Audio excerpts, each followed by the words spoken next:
Bismillahirrahmanirrahim. Assalamualaikum warahmatullahi wabarakatuh. Alhamdulillahi ala ihsanih wa syukru lahu ala taufiqihi wa amtinanih. Asyhadu an la ilaha illallah wahdahu la syarika lahu ta'ziman li sya'nih. Wa asyhadu anna Muhammadan abduhu wa rasuluhu da'ila ridwanih. Allahumma salli alaihi wa ala alihi wa ashabihi wa ikhwani. Hadirin dan hadirat yang dirahmati Allah Subhanahu wa taala, kita lanjutkan bahasan kita dari tafsir surat Al-Hasyr. Kita masuk pada ayat yang ke-10. Setelah sebelumnya Allah menyebutkan tentang kaum muhajirin dan Allah memuji mereka pada ayat ke-8, kemudian pada ayat ke-9 Allah menyebutkan tentang kaum Ansar dan Allah memuji mereka. Maka Allah menyebutkan yang ketiga, yaitu orang-orang yang datang setelah kaum muhajirin dan kaum Ansar. Allah Subhanahu wa taala, وَالَّذِينَ جَاءُوا مِنْ بَعْدِهِمْ يَقُولُونَ رَبَّنَا اغْفِرْ لَنَا وَلِإِخْوَانِنَا الَّذِينَ سَبَقُونَا بِالْإِيمَانِ وَلَا تَجْعَلْ فِي قُلُوبِنَا غِلًّا لِلَّذِينَ آمَنُوا رَبَّنَا إِنَّكَ رَءُوفٌ رَحِيمٌ. Dan orang-orang yang datang setelah mereka, yaitu setelah kaum muhajirin, setelah kaum ansar, mereka berdoa, ya Rabb kami, ya ampunilah kami, Rabbana ighfir lana, ampunilah dosa-dosa kami, wa li ikhwanina alladhina sabaquna bil iman, dan ampunilah saudara-saudara kami yang telah mendahului kami beriman sebelum kami. Wala taj'al fi qulubina ghillan lil ladzina amanu, dan janganlah kau jadikan dalam diri kami kedengkian terhadap orang-orang yang beriman. Rabbana innaka raufur rahim, ya Rabb kami sungguhnya Engkau Maha Penyantun lagi Maha Penyayang. Ayat ini menjelaskan bahwasanya di antara kaum mukminin yang baik adalah kaum mukminin yang mendoakan kaum muhajirin dan kaum ansar. Isyarat bahwasanya Allah Subhanahu wa taala memerintahkan jenis yang ketiga ini untuk mendoakan kaum muhajirin dan kaum ansar, mengingat jasa kaum muhajirin dan kaum ansar yang luar biasa, yang di mana Islam tegak dengan mereka, ya. Murid-murid langsung Nabi sallallahu alaihi wasallam, bagaimana perjuangan mereka, jihad mereka, infak mereka, ya. Maka sebagai orang-orang yang datang yang menikmati hasil jerih payah mereka, harusnya mendoakan mereka agar mereka diampuni dan jangan sampai dengki kepada mereka. Oleh karena ayat ini dijadikan dalil bahwasanya seorang mukmin yang baik adalah yang mencintai para sahabat Nabi SAW dan mendoakan mereka. Dalam satu riwayat, ya, dari Ibnu Umar radhiyallahu ta'ala anhuma, ya, dia mendengar seorang lelaki mencela sebagian kaum muhajirin, sebagian sahabat muhajirin. Maka dia pun panggil orang tersebut. Lantas dia membacakan surat Al-Hasyr ayat 8, ayat 9, ayat 10. Lil fuqara'il muhajirin, dan kaum muhajirin yang begini pujian. Kemudian golongan kedua, dia tanya, ya, apa minhum anta? Apakah kau masuk dari golongan pertama? Kau dari golongan muhajirin? Kata dia, bukan. Kemudian Ibnu Umar baca ayat yang ke-9. Walladzina tabawwa'u ad-dara wal imana min qablihim yuhibbuna man hajara ilaihim, tentang kaum Ansar. Maka dia bertanya lagi, ya, haula'il ansar, apa minhum anta? Ini kaum Ansar. Apakah Anda dari kaum Ansar? Kata dia, bukan, ya.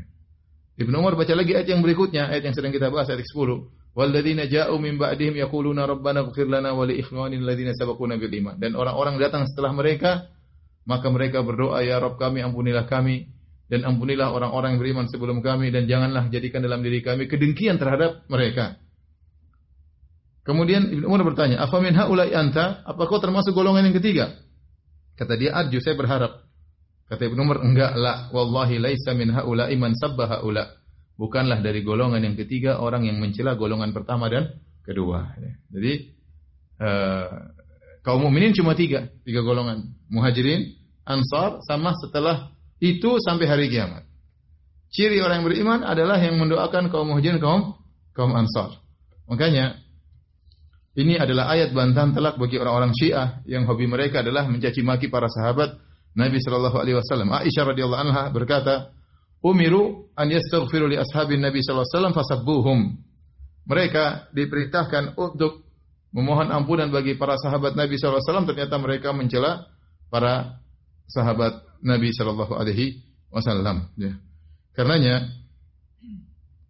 Asy-Sya'bi, seorang tabi'in, diriwayatkan dia berkata, bahwasanya Yahudi dan Nasara lebih utama dari Syiah dalam satu perkara. Ya. Artinya Yahudi Nasrani lebih baik daripada Syiah dalam suatu perkara. Apa perkara tersebut? Kalau Yahudi ditanya, siapakah manusia terbaik? Maka Yahudi akan menjawab, manusia terbaik adalah sahabatnya Nabi Musa. Otomatis. Manusia terbaik sahabatnya Nabi Musa. Kalau Nasara ditanya, siapa manusia terbaik? Mereka akan mengatakan manusia terbaik sahabatnya Nabi Isa, Hawariyun. Tapi kalau orang Syiah ditanya, siapa manusia terburuk? Kata mereka, sahabatnya Nabi Muhammad sallallahu alaihi wasallam. Karena kerjaan mereka adalah mencaci maki para sahabat radhiyallahu taala anhum ajmain. Dan itulah konsekuensi dari agama mereka. Ini saya singgung sedikit saja. Karena orang Syiah, agama mereka dibangun di atas keyakinan 12 imam. Imam pertama adalah Imam Ali bin Abi Thalib. Imam kedua adalah Al-Hasan, imam ketiga Al-Husain, imam keempat Ali Zainal Abidin, imam kelima Muhammad Al-Baqir, yang keenam kemudian Ja'far As-Shadiq, dan seterusnya sampai imam ke-12. Jadi mereka meyakini imam yang pertama yang sah harusnya Ali bin Abi Thalib. Sementara para sahabat seluruhnya ketika Nabi SAW meninggal, siapa yang diangkat jadi imam? Abu Bakar radhiyallahu taala anhu. Abu Bakar. Makanya mereka menganggap para sahabat murtad ketika Nabi SAW meninggal dunia. Di antara sebab murtad mereka tidak mengangkat Ali sebagai imam. Tapi mereka mengangkat Abu Bakar. Setelah itu mereka mengangkat Umar. Setelah itu mereka mengangkat Utsman. Baru setelah puluhan tahun baru kemudian Ali bin Abi Thalib radhiyallahu taala anhu, sehingga agama mereka ya tidak mungkin dibangun kecuali dengan mengkafirkan para sahabat. Kalau mereka tidak mengkafirkan para sahabat, kalau mereka tidak mencaci maki para sahabat, agama mereka buyar. Saya ulangi. Jadi agama mereka dibangun di atas meyakini imam pertama siapa? Ali. Berarti Abu Bakar tidak sah. Semua yang mengangkat setuju Abu Bakar sebagai imam, kemudian Umar, kemudian Utsman, maka mereka kafir. Atau mereka orang-orang tercela, ya. Mereka orang tercela. Nah, kalau orang-orang Syiah memuji para sahabat Nabi, mereka orang baik, ya berarti apa yang mereka lakukan benar. Berarti Abu Bakar sah jadi imam pertama, berarti keyakinan mereka buyar. Paham tidak? Sementara agama mereka tidak bisa dibangun kecuali meyakini Ali bin Abi Thalib radhiyallahu anhu adalah imam yang pertama. Maka konsekuensinya harus mencela dan mengkafirkan para sahabat. Nah, itu agama mereka. Ya, makanya mereka senang dengan merayakan kematian para sahabat. Mereka punya ada hari raya kematian Umar. Ya, disebutkan dalam buku mereka, merayakan hari kematian Umar itu pahalanya besar, gembira dengan tewasnya Umar, ya, akan bisa masuk surga, bahkan bisa beri syafaat kepada keluarga. Mereka juga bikin hari perayaan kematian Aisyah radhiyallahu taala anha. Kata mereka, selamat berpindah Aisyah dari azab dunia kepada azab akhirat. Jadi mereka bangga dengan senang dengan kematian para sahabat. Jadi disitulah Nasara dan Yahudi lebih mulia daripada mereka dari sisi ini. Baik. Ini juga dalil ya bahwasanya konsekuensi dari keimanan yaitu saling mendoakan. Ya. Makanya Allah berfirman, ya, walladzina ja'u min ba'dihim yaqulun, orang yang datang setelah mereka berdoa, Rabbana ighfir lana wa li ikhwanina. Ya Allah, ampunilah kami dan ampunilah orang-orang sebelum kami, alladzina sabaquna bil iman, yang telah beriman sebelum kami. Ya, gara-gara sama-sama beriman harusnya saling perhatian, saling mendoakan, sama-sama sadar bahwasanya tidak ada yang sempurna. Sebagaimana kami punya kekurangan, mereka juga punya kekurangan. Kemudian minta agar tidak hasad dan dengki kepada yang lainnya. Seorang mukmin yang baik adalah yang tidak dengki kepada seorang mukmin yang lainnya. Dan ini perkara yang berat, tapi seorang berusaha menuju pada perkara tersebut. Bahwa jangan sampai dalam dadanya ada kedengkian kepada orang-orang beriman yang lainnya, karena konsekuensi dari bersaudara karena iman harusnya saling mendoakan, bukan saling hasad, bukan saling dengki di antara orang-orang yang beriman. Karenanya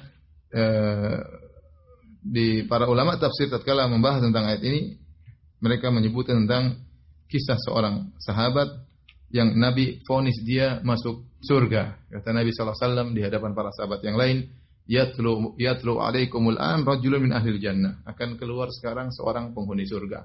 Keluarlah seorang tidak terkenal, bawa sandalnya, jenggotnya masih ada basah, dia baru saja berwudu. Kemudian besok Nabi bilang lagi, yatlu alaikumul an rajulun min ahlil jannah. Besok Nabi mengatakan akan keluar sekarang seorang penghuni surga. Ternyata yang keluar orang itu juga. Hari ketiga Nabi bilang juga, yatlu'u alaikumul an rajulun min ahli jannah. Sekarang akan keluar seorang penghuni surga. Akhirnya ada seorang sahabat Abdullah bin Amr bin As yang terkenal ya, dari kalangan para sahabat meriwayatkan banyak hadis. Dia penasaran ini orang kenapa divonis oleh Nabi masuk surga sampai 3 kali, 3 hari berturut-turut. Maka dia ikuti, kemudian dia pura-pura kata dia saya ada masalah dengan bapak saya tidak bisa tidur di rumah. Sudah tidur sama saya aja. Kenapa dia ingin tahu apa sih ibadah orang ini di rumahnya? Kalau ibadah di luar semua sama-sama, sahabat semua rajin apa? Ibadah ya. Mau lihat di masjid semuanya rajin apa? Ibadah ya. Membaca Quran oke, salat oke, puasa oke. Abdullah bin Amr apalagi terkenal sangat rajin berpuasa ya. Maka dia ingin tahu apa ibadahnya di malam hari ya. Ternyata tidur 3 hari 3 malam di rumah orang tersebut tidak ada yang istimewa. Ya, kecuali kalau dia terjaga di malam hari dia menyebut Allah Subhanahu wa taala. Kalau terjaga dia menyebut nama Allah Subhanahu wa taala. Akhirnya setelah 3 hari dia ngaku, dia bilang, wahai fulan, sungguhnya saya tidak ada masalah dengan bapak saya. Ya. Tapi saya mendengar Nabi menyebut engkau 3 kali, 3 hari berturut-turut engkau penghuni surga. Apa sebenarnya amalanmu yang kau lakukan? Kata orang tersebut, illa ma ra'ait. Apa yang aku lakukan tidak ada kecuali yang kau lihat itu aja, tidak ada yang lain. Ya. Abdullah bin Amr al-As kemudian akhirnya pergi meninggalkan dia. Falamma walait nadani. Karena saya mau pergi dia panggil. Hai fulan. Saya tidak punya amalan kecuali yang kau lihat, hanya saja saya tidak pernah hasad kepada orang lain yang diberi nikmat oleh Allah Subhanahu wa taala. Kata Ibnu Abdullah bin Amr bin Al-As, hadzal ladzi la nutiquhu, itu yang kita susah menerapkannya. Kalau teori jago semua ya. Jangan hasad, jangan dengki, tapi lihat orang dapat kekayaan kita apa? Dengki. Lihat orang mobilnya lebih bagus kita dengki. Lihat orang istrinya lebih cantik kita dengki. Lihat orang dagangannya lebih laris apalagi. Ya, jadi konsekuensi dari keimanan harusnya apa? Tidak saling mendengki. Makanya yang mengatakan la tahasadu. Jangan saling mendengki ya. Jangan saling mendengki ya. Kalau kita tidak boleh saling mendengki di antara kita, apalagi kepada orang-orang yang punya jasa kepada kita seperti kaum Muhajirin dan kaum Ansar. Ya. Ini dalil bahwasanya orang beriman satu dengan yang lain saling memberi manfaat, saling mendoakan dan doa itu bermanfaat bagi yang lainnya. Doa itu bermanfaat bagi yang lainnya. Taib. Wala taj'al fi qulubina ghillan lil ladzina amanu. Ini di antara doa agar kita tidak hasad. Ya, kita berdoa dalam doa kita, wala taj'al fi qulubina ghillan lil ladzina amanu. Ya Allah, janganlah kau jadikan dalam hati kami ada kedengkian terhadap orang-orang yang beriman yang lainnya. Rabbana innaka raufur rahim. Sungguhnya engkau Maha Penyantun lagi Maha Penyayang. Ini harus kita berjuang agar hati kita tidak dengki. Ini sangat berkaitan dengan qanaah dan beriman kepada takdir. Kalau kita beriman dengan takdir, ya sudah, ada orang mencela maki kita, sudah takdir, sudah selesai. Sudah dicatat 50.000 tahun sebelum Allah menciptakan langit dan bumi. Sehingga hati kita tentram. Ngapain kita dengki, ngapain kita balas dendam, ngapain kita dendam. Sudahlah, ini sudah dicatat. Memang demikianlah Allah mentakdirkan perjalanan kehidupan manusia. Ada yang zalim, ada yang dizalimi, ya, ada yang mendengki, ada yang didengki, ada yang kaya, ada yang miskin. Ya sudah. Dengan begitu hati kita tentram sehingga kita tidak membawa dendam dalam dada kita. Berusaha kita sebelum tidur hati kita bersih. Berusaha. Kita punya masalah sama orang, segera kita maafkan. Kalau terngiang-ngiang dalam benak kita maafkan. Sudah, ngapain kita pikirin dia terus? Sudah selesai. Saya maafkan dia. Ya begitulah kehidupan dunia. Ada iblis, selama iblis masih ada, ya beginilah kehidupan apa? Dunia. Kalau iblis sudah tewas mungkin lain ceritanya. Ya, akan ada yang menzalimi, akan ada yang dizalimi, mungkin kita dimaki-maki, dihina-hina, dituduh yang tidak-tidak. Ya, dan juga kita juga banyak dosa. Maka berusaha bersihkan hati. Kalau kita punya masalah dengan orang, hadapi dengan baik, tidak perlu kita simpan dendam, tidak perlu kita dengki, tidak perlu kita hasad kepadanya. Kemudian setelah Allah Subhanahu wa taala menyebutkan tentang 3 golongan yang mulia, yang pertama kaum Muhajirin, yang kedua kaum Ansar, yang ketiga adalah orang-orang yang mendoakan kaum Muhajirin, kaum Ansar. Setelah itu Allah menyebutkan tentang paragraf baru tentang orang-orang munafik, Ya. Apa yang terjadi antara orang-orang munafik dengan orang Yahudi? Kalau di antara kaum mukminin, mereka saling mencintai, mereka saling mendoakan, ya. Mereka saling menolong antara kaum Muhajirin, kaum Ansar, saling bersaudara, yang datang yang hidup setelahnya pun mendoakan yang telah meninggal sebelumnya. Ini antara kaum mukminin harusnya demikian. Nah, bagaimana hubungan interaksi antara orang-orang munafik dengan ahlul kitab Yahudi? Sama-sama kafir. Ya. Allah buka ayatnya dengan berfirman, Alam tara ilal ladzina nafaqu? Tidakkah engkau melihat kepada orang-orang yang munafik? Yaquluna li ikhwanihimul ladzina kafaru. Yang mereka berkata kepada saudara-saudara mereka yang kafir. Jadi dianggap sama-sama saudara. Saudara dalam kekafiran. Ya, kita saudara se-Islam, mereka saudara sekafir. Jadi saudara apa? Sekafir. Kata Allah, yaquluna li ikhwanihimul ladzina kafaru. Orang-orang munafik berbicara kepada saudara-saudara mereka yang kafir, yaitu ahlul kitab, itu Yahudi. Ya.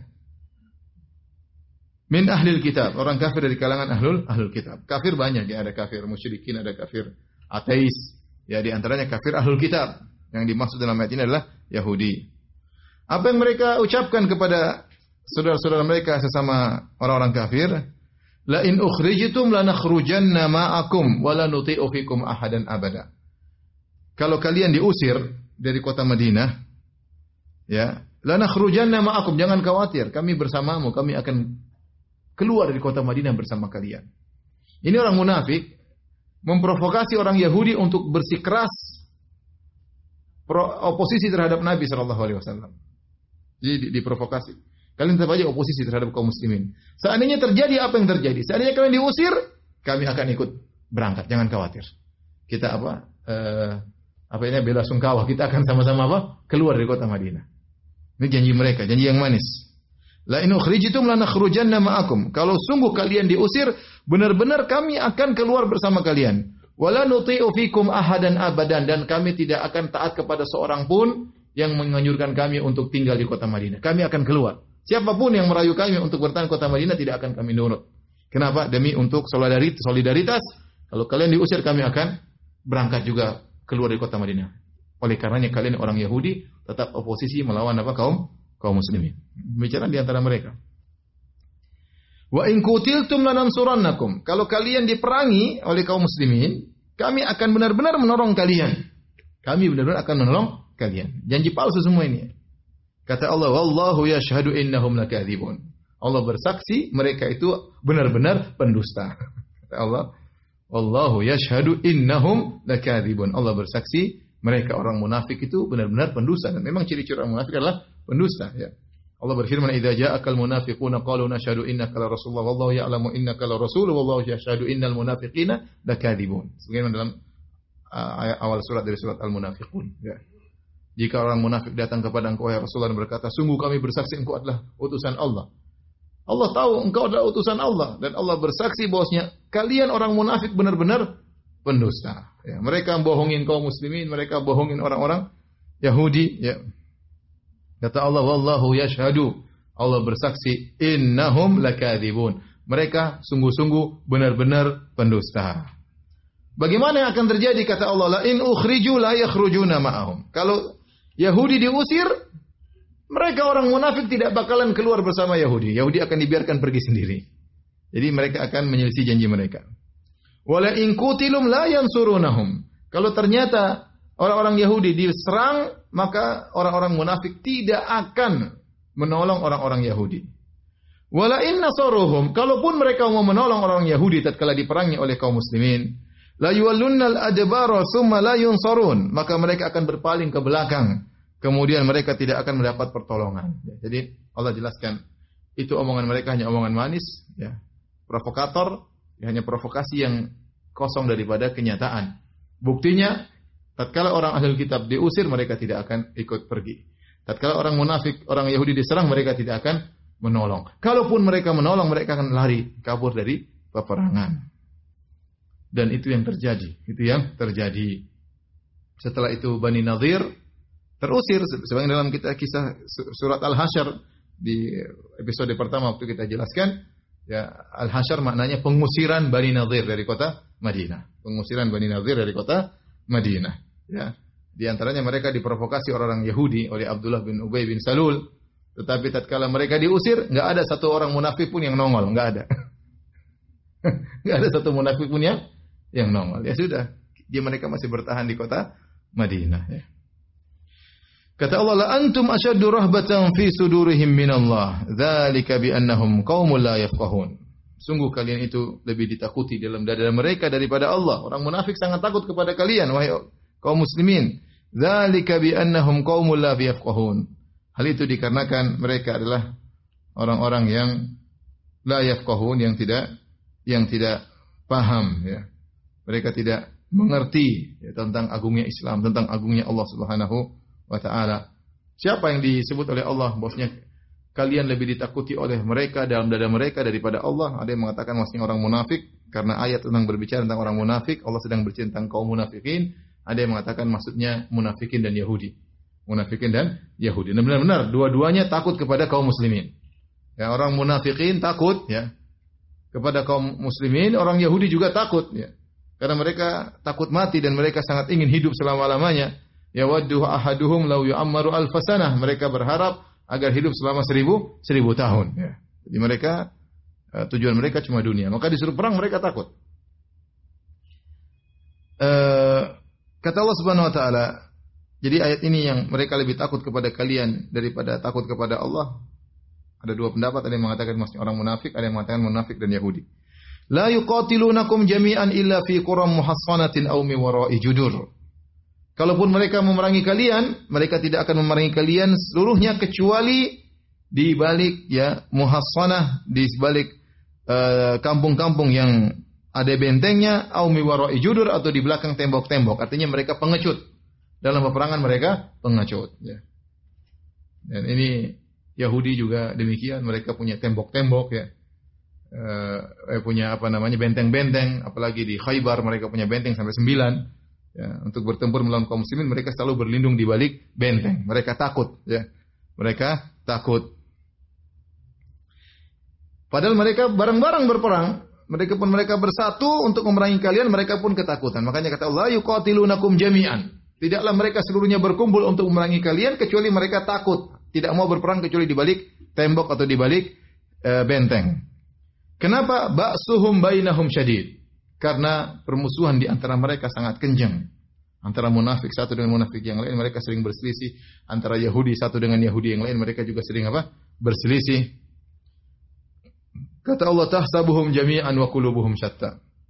Kau lihat mereka, kau menyangka mereka bersatu padu, namun ternyata hati mereka bercerai-berai. Dzalika bi annahum qaumun la yaqilun. Hal itu karena mereka adalah suatu kaum yang mereka tidak berakal, tidak berfikir. Baik. Setelah itu Allah sebutkan ayat berikutnya, kata Allah, kamatsalil ladzina min qablihim qariban. Mereka seperti orang-orang yang sebelum mereka baru-baru saja. Dzaqu wabala amrihim wa lahum adzabun alim. Yang telah merasakan akibat perbuatan buruk mereka dan bagi mereka azab yang pedih. Jadi Allah menyebutkan orang munafik ini, permisalan mereka seperti orang-orang yang sebelumnya, baru-baru saja sebelum mereka ini, yang telah merasakan akibat dampak perbuatan mereka, merasakan azab yang pedih. Siapa maksudnya? Siapakah kaum yang orang-orang munafik disamakan dengan mereka? Maka ada khilaf di kalangan para ulama. Di antara mereka ada yang mengatakan maksudnya adalah orang-orang Quraisy yang mereka kalah dalam perang Badar ya. Jadi wahai orang munafik, hati-hati ya. Kalian itu bisa jadi seperti nasibnya seperti apa? Seperti kaum Quraisy yang kalah dalam perang Badar. Ada yang mengatakan maksudnya adalah Bani Qainuqa. Bani Qainuqa adalah Yahudi yang diusir yang pertama dari kota Madinah. Jadi saya ulangi lagi, waktu Nabi SAW datang ke kota Madinah, Yahudi tiga geng. Mereka aja di kota Madinah tidak bersatu padu. Ada namanya Yahudi Bani Qainuqa, dari kabilah Bani Qainuqa. Ada namanya kabilah Banu Nadir, dan ada namanya kabilah Banu Quraidah. Kabilah Banu Quraidah. Yang pertama kali diusir adalah Bani Qainuqa. Kemudian Bani Nadir sebagaimana dalam surat Al-Hasyr yang sedang kita bahas. Baru kemudian yang terakhir adalah Bani Quraidah yang situ turun surat At-Taubah ya, yang berbicara tentang pengusiran mereka atau peperangan melawan mereka. Jadi kata Allah Subhanahu wa taala, kamatsalil ladzina min qablihim qariban, sungguhnya kalian ini wahai orang munafik ini seperti orang-orang sebelum kalian sebelumnya yang baru-baru saja. Siapa? Ada yang mengatakan kaum Quraisy, ada yang mengatakan Bani Qainuqa yang diusir sebelumnya karena mereka melakukan pelanggaran. Allah alam bisawab ya. Dzaqu wabala amrihim, di mana mereka merasakan akibat perbuatan mereka, walahum adzabun alim, dan bagi mereka adab yang pedih. Kama tali syaitani idz qala lil insani kfur, dan perumpamaan mereka juga seperti syaitan yang berkata kepada manusia, kafirlah engkau wahai manusia. Falamma kafara, tatkala sang manusia kafir, qala inni bari'um minka, aku berlepas diri daripada engkau, aku tidak mau menemanimu dalam dalam kekufuranmu. Inni akhafullaha rabbal alamin. Sungguhnya aku takut dengan Allah Subhanahu wa taala, penguasa alam semesta, ya. Jadi Allah berikan lagi perumpamaan yang kedua. Perumpamaan apa? Perumpamaan antara orang-orang munafik dengan ahlul kitab. Kita sudah sebutkan di atas, orang munafik janji palsu, berkata-kata manis kepada orang-orang Yahudi. Kalian keluarlah, kalau terusir kita akan pergi bersama kalian, meninggalkan kota Madinah. Kalian jadi oposisilah melawan kaum muslimin. Kalau kalian diperangi oleh kaum muslimin, kami akan bantu kalian dalam peperangan. Ternyata hanya omong kosong. Seperti iblis yang menggoda manusia. Mengatakan kufurlah, kalau kau kufur aku akan menemanimu. Falamma kafara, tatkala sang manusia kafir, dia berlepas diri. Qala ini bari'um minka, aku tidak mau ikut-ikutan. Kau kafir sendiri aja. Ini akhafullaha rabbal alamin. Sungguhnya aku takut kepada Allah Subhanahu wa taala, penguasa alam semesta. Maka apa maksud daripada ayat ini, ya? Ada yang mengatakan bahwasanya, ya, ayat ini umum, Allah hanya berikan perumpamaan, ya. Perumpamaan bahwasanya perumpamaan orang munafik terhadap orang-orang Yahudi yang janji palsu seperti setan yang menipu manusia. Ada yang mengatakan yang maksud dengan setan adalah iblis, yang dimaksud dengan manusia adalah Abu Jahal. Tatkala perang Badar, setan menipu Abu Jahal yang Allah abadikan dalam surat Al-Anfal, ya, di mana dia mengatakan la ghaliba lakumul yauma wa inni jarul lakum. Falamma tara'at al-fi'atani nakasa ala aqibayhi wa qala inni bari'um minkum inni ara ma la tarawun inni akhafullah. Kata Allah Subhanahu wa taala, iblis janji palsu kepada Abu Jahal. Waktu Abu Jahal mau perang Badar, maka iblis datang. Wahai Abu Jahal, kami akan bersama engkau dan kau pasti menang, tidak mungkin kau kalah. Melawan apa? Melawan Muhammad dan teman-temannya. Kalian 1000, Muhammad cuma 300, ya. Tatkala bertemu dua pasukan, maka iblis yang menjelma jadi manusia ini yang tadi sudah provokasi Abu Jahal, ya, akhirnya dia pun kabur. Dia mengatakan ini aroma la tarawun. Aku bisa lihat apa yang kalian tidak lihat. Aku takut kepada Allah Subhanahu wa taala. Jadi ada yang mengatakan maksud perumpamaan iblis dengan manusia adalah setan dengan manusia adalah iblis dengan Abu Jahal, ya. Perumpamaan antara orang munafik dengan orang ahlul kitab yang hanya janji palsu kemudian diselisih, seperti iblis yang menipu Abu Jahal berjanji dengan janji palsu, ternyata tatkala dalam kondisi genting malah ditinggal. Dan kalau kita baca buku tafsir, baik tafsir Al-Qurtubi, tafsir apa saja, tafsir Ibnu Jarir At-Tabari, ya, mereka tatkala menyebutkan ayat ini, mereka pasti menyebutkan satu kisah. Diriwayatkan dari beberapa sahabat, kisah tentang seorang rahib dari beberapa salaf, ya. Kisah ini datang dalam berbagai riwayat, tetapi Ibnu Atiyah, ya, dalam kitabnya Al-Muharrar Al-Wajiz mengatakan sanadnya seluruhnya lemah, ya. Tetapi mereka sebut dalam suatu kisah seorang rahib yang terkenal saleh. Maka suatu hari ada sekelompok kakak beradik, kalau nggak salah 4 saudara laki-laki, mereka memiliki adik perempuan. Dan mereka ingin pergi keluar kota, ada keperluan, mereka bingung mau nitipkan adik mereka kepada siapa. Adik mereka lagi sakit, wanita itu sangat cantik, tapi dia lagi sakit. Akhirnya mereka tidak menemukan orang yang sangat soleh kecuali seorang rahib. Mereka datang kepada rahib tersebut, kata mereka, wahai sang rahib, ya, ini adik kami titipkan kepada engkau, tolong dijaga, kalau kau bisa rawat, dirawatlah. Maka sang rahib bilang, insya Allah saya akan rawat, ya. Mulai dirawat, rahib tersebut merawat wanita ini dari sakit. Dan mereka pergi lama sakit sampai akhirnya sembuh. Waktu sang wanita sembuh, mulai segar badannya, mulai nampak kecantikannya yang luar biasa. Yang tadinya mungkin kurus, mungkin kelihatannya buruk wajahnya. Begitu sembuh maka terlihat sangat cantik. Akhirnya setan datang menggoda rahib ini. Menggoda, ya. Dihiasilah sang rahib, akhirnya rahib pun tertarik dengan wanita tersebut. Akhirnya wanita tersebut dizinai oleh sang rahib. Setelah dizinai oleh sang rahib, akhirnya wanita tersebut hamil atau mengandung. Akhirnya setan datang lagi kepada sang rahib. Wahai rahib, dibisikin oleh sang rahib, oleh setan. Wahai rahib, kau hendaknya kau bunuh wanita ini. Kalau tidak, kau akan, ya, bagaimana, terbongkar rahasiamu. Kau akan tercela oleh masyarakat. Semua masyarakat menghormatimu. Kau akan dipermalukan. Akhirnya dia bunuhlah wanita tersebut. Kemudian dia kuburkan. Datanglah kakak-kakaknya wanita tersebut setelah dari safar, tanya gimana adik kami. Maka sang rahib berkata, setan sudah bilang, kalau mereka datang bilang aja sudah meninggal dunia. Sakit akhirnya tidak tersembuhkan, meninggal dunia. Ya sudah meninggal. Akhirnya mereka percaya sama rahib tersebut. Kemudian kakak itu tidur, datanglah setan kepada kakak-kakaknya dalam mimpi. Semuanya dibuat mimpi bahwasanya rahib telah membunuh adik mereka. Ketika mereka bangun tidur, mereka saling bertanya, saya mimpi aneh, saya juga mimpi aneh. Apa mimpimu? Saya mimpi rahib membunuh adik kita. Satunya lagi, mimpi rahib membunuh adik kita. Semua kompak. Dikasih tahu setan bahwasanya rahib telah membunuh adiknya. Akhirnya mereka datang lagi kepada rahib.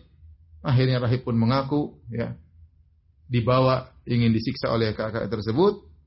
Akhirnya setan datang lagi. Kalau kau mau selamat, sujudlah kepada aku.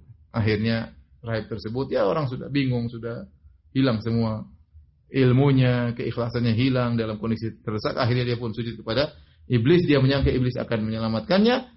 Ternyata ketika dia sujud kepada iblis, justru iblis pun meninggalkannya. Akhirnya dia dibunuh oleh kakak wanita tersebut. Ini secara riwayatnya lemah. Ya. Tetapi kalaupun mau dijadikan tafsir, maka dia bukan tafsir ayat ini, hanya sekedar contoh bagaimana iblis sering menggoda, di ujung kekufuran malah ditinggalkan oleh apa?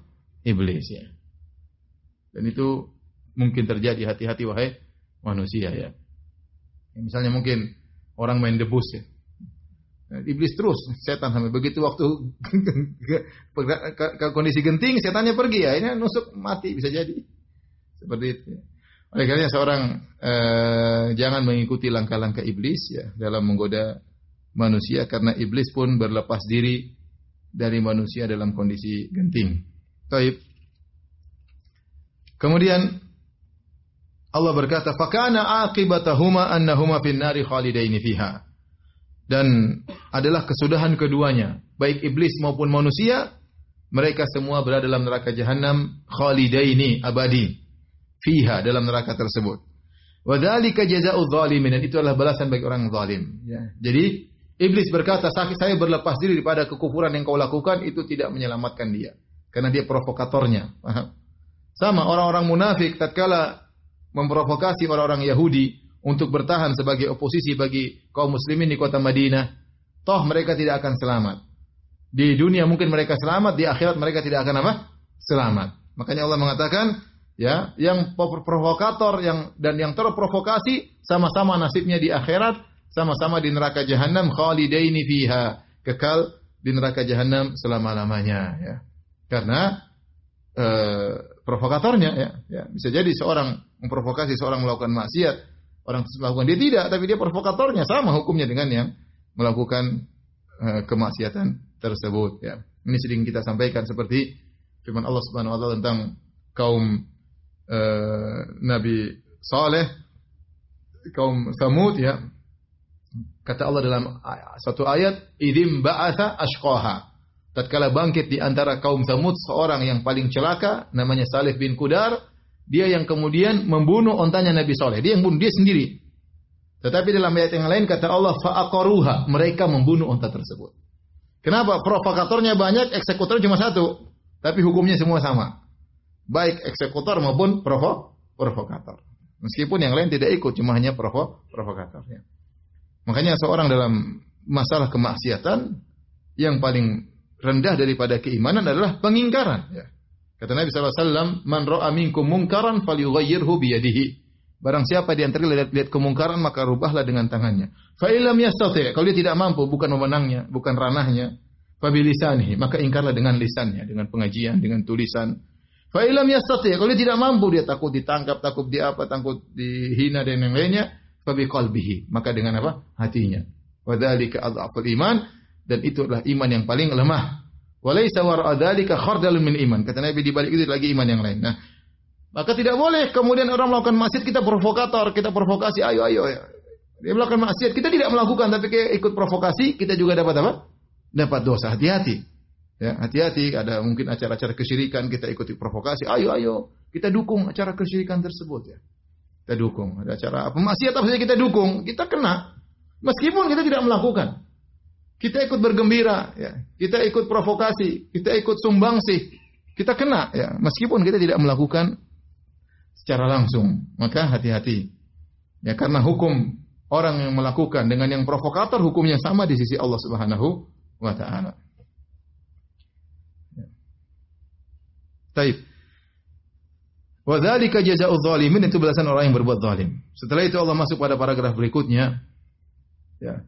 Allah ingin menjelaskan bagaimana agar bisa selamat dari godaan syaitan, ya.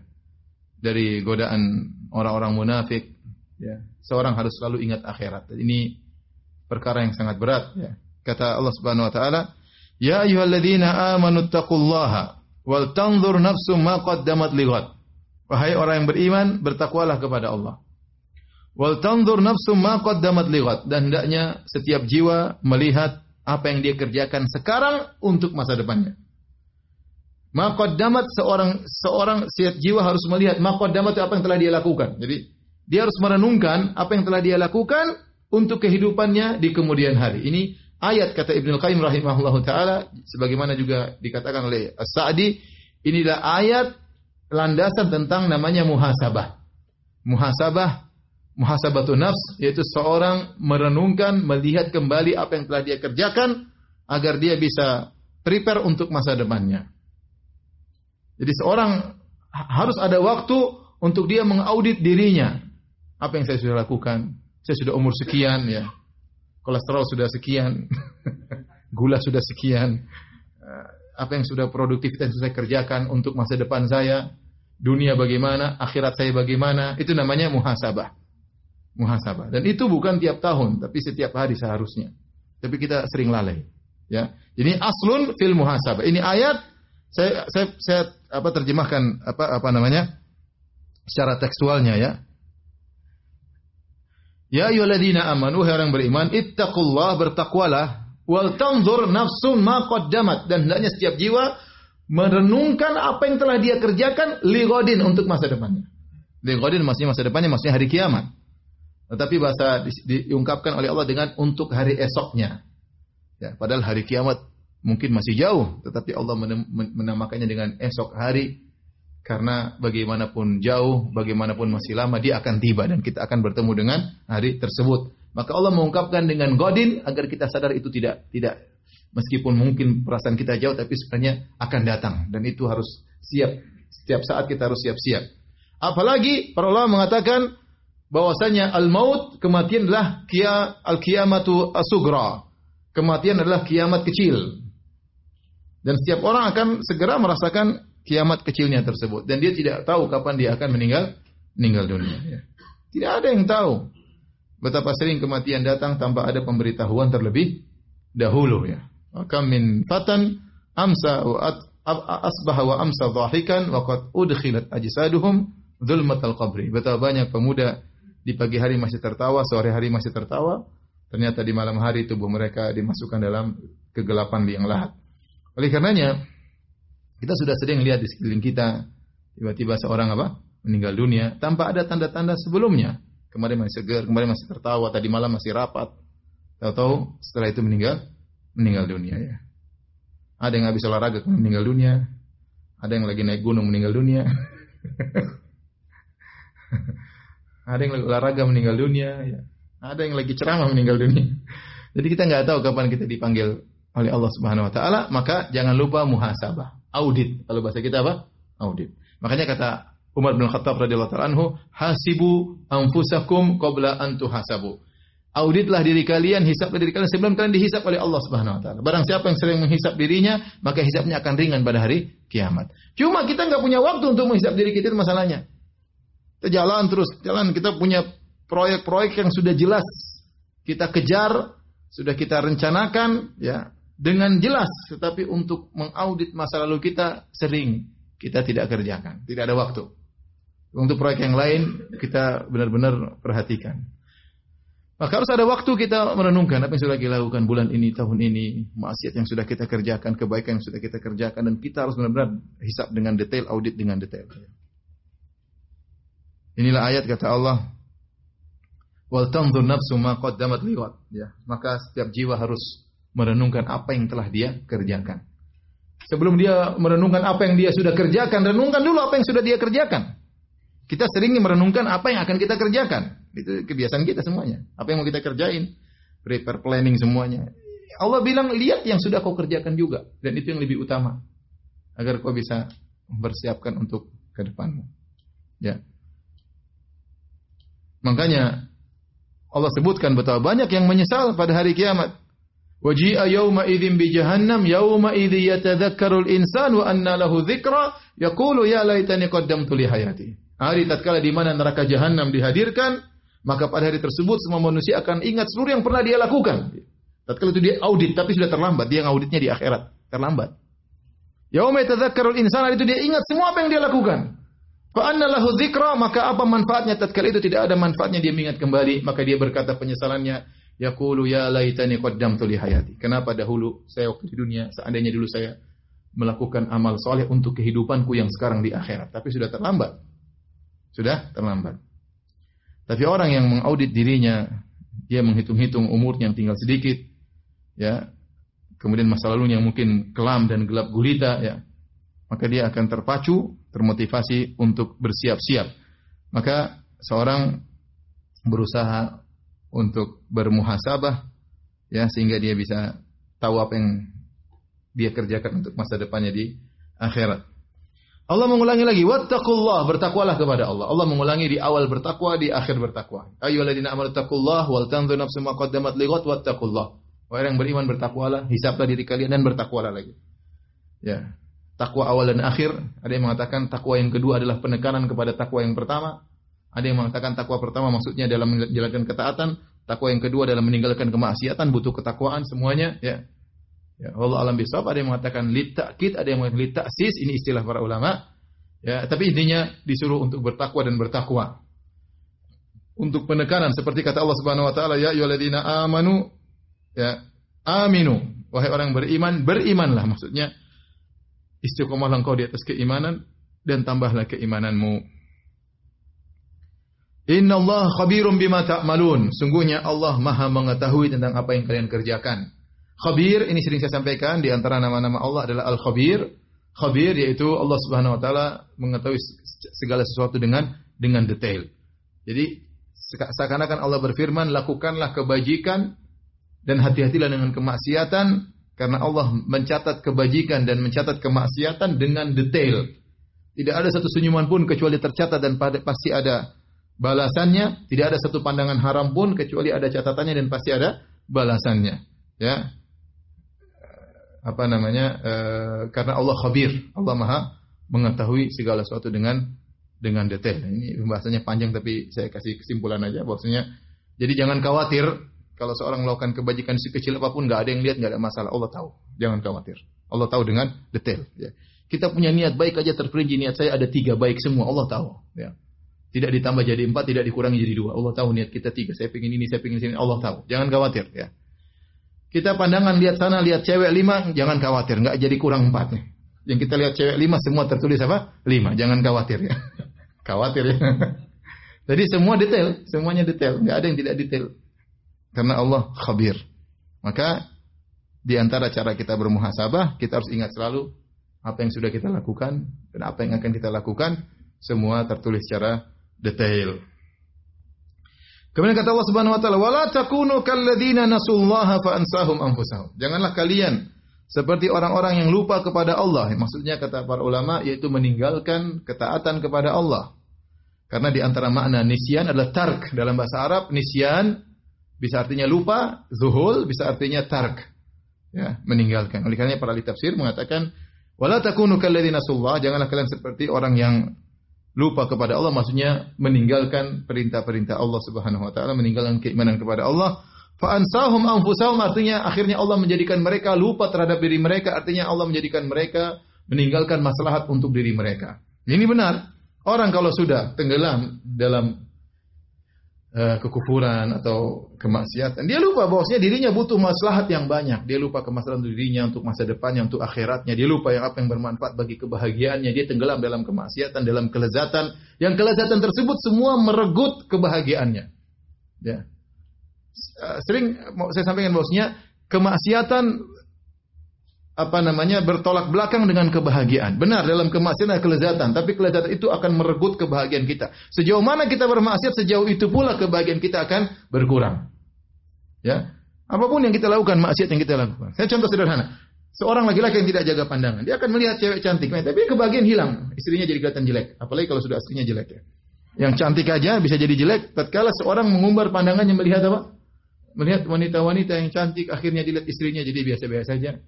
Diamat-amati ternyata jelek. Kenapa? Dia ada membandingkan dengan yang lainnya. Tapi kalau dia tundukkan pandangan, istrinya cantik. Dia istrinya cantik. Dan itu benar-benar terjadi. Maka sejauh mana kita bermaksiat, sejauh itu pula kebahagiaan kita dicabut oleh Allah Subhanahu wa taala. Dia tahu orang kafir, mereka tidak pernah puas. Mereka berzina. Mereka tidak pernah menemukan kepuasan, kebahagiaan enggak ada. Akhirnya mereka selalu kecanduan. Akhirnya mereka melakukan seksual yang aneh-aneh, yang mereka tidak menemukan kebahagiaan. Sampai ada yang sama hewan, sama apalah macam-macam dengan berbagai macam fantasi yang mereka lakukan, mereka tidak ketemu dengan apa? Kebahagiaan. Sebenarnya ada orang kampung, istri cuma satu, dia bahagia. Ya, dia puas, istrinya puas, selesai. Sejauh mana seorang bermaksiat kepada Allah, ya, maka dia akan dilupakan oleh Allah Subhanahu wa taala. Dia lupa tentang masalah yang baik bagi dirinya, tahu-tahu dia dicabut nyawanya oleh Allah Subhanahu wa taala. Tapi kalau orang ingat sama Allah, dia tahu saya maslahat buat istri saya, maslahat buat anak saya, buat diri saya, ya, apa yang harus aset saya siapkan untuk akhiratku, semuanya dia pikirkan, ya. Dia pikirkan, ini saya sedekahkan untuk akhiratku, saya baca Quran untuk akhiratku, ya, saya sholat malam, saya bangunkan istri saya didik anak-anak saya untuk akhiratku. Dia dibuat oleh Allah ingat tentang kemaslahatan dirinya. Tapi kalau dia sudah lupa kepada Allah, tenggelam dalam kemaksiatan, dia lupa dengan yang maslahat buat dirinya. Waktu terus berjalan, tiba-tiba dia dipanggil oleh Allah Subhanahu wa taala. Dan itu terjadi banyak kepada manusia, ya. Dia tidak tahu apa yang dia kerjakan, apa maslahat untuk dia, tidak dia renungkan. Dia jalani kehidupan begitu saja sampai akhirnya waktunya habis dan meninggal dunia. Setelah itu Allah berkata, ulaika humul fasiqun. Mereka orang fasik yang lupa kepada Allah, tidak menjalankan perintah Allah, lupa dengan kemaslahatan diri mereka, tenggelam dengan dunia, kelezatan dunia, syahwat dan yang lainnya.